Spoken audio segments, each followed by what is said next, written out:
এই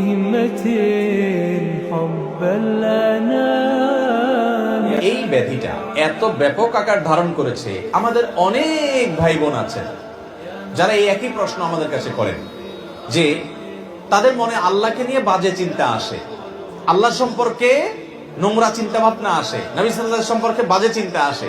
আপনি চিন্তা করুন তো, এই রোগটা যার মধ্যে আসে, এই আশাটা সেই লোকটাকে যদি অস্থির করে দেয়, তাহলে বুঝতে হবে এই লোকটা আসলে ঈমানদার, তার পেরেশান হওয়ার কোনো কারণ নেই। ঠিক এই একই প্রশ্ন নবী করিম সাল্লাল্লাহু আলাইহি ওয়াসাল্লামকে করা হয়েছিল। একজন সাহাবী বলেছেন, ইয়া রাসূলুল্লাহ, আল্লাহ সম্পর্কে আমার মধ্যে বাজে চিন্তা আসে, যখন আল্লাহ সম্পর্কে বাজে চিন্তা আসে আমি পেরেশান হয়ে যাই, অস্থির হয়ে যাই যে কেন আমার মনে এটা আসছে।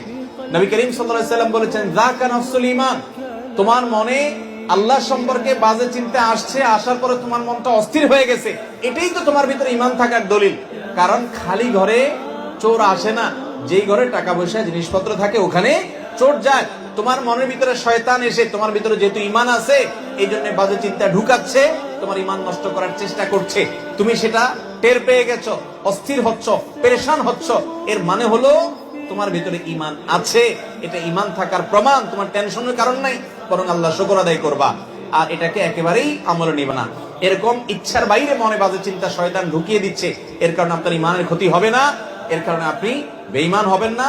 বরং এরকম পরিস্থিতি আসলে কয়েকটা কাজ করবেন। নাম্বার 1, এটাকে একদম আমলে নিবেন না। নাম্বার 2, খুশি হবেন যে আমার ভিতরে ঈমান আছে, এজন্য শয়তান আমাকে খোঁচাচ্ছে।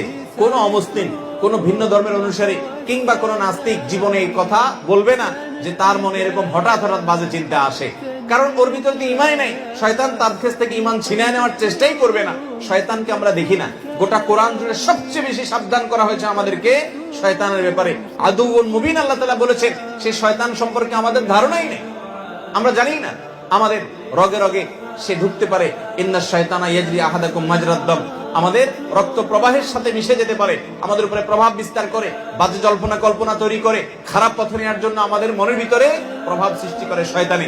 এই শয়তান সে কিন্তু কোন ওই যে শয়তানের অনুসারী, শয়তানের গোলামের মধ্যে পাবেন না, তার মধ্যে শয়তান থাকে না। ঈমানদারের মনে বাজে চিন্তা আসে, এই কথা চিন্তা করে আল্লাহ শুকর আদায় করবেন। তাহলে প্রথম কাজ হলো এটাকে পাত্তা দিবেন না, এর কারণে আপনার ঈমান ক্ষতি হবে না। দ্বিতীয় কাজ হলো আল্লাহ শুকর আদায় করবেন, আমার মধ্যে ঈমান আছে দেখেই আমার মধ্যে এগুলো আসছে, নবীজি বলেছেন সেটা।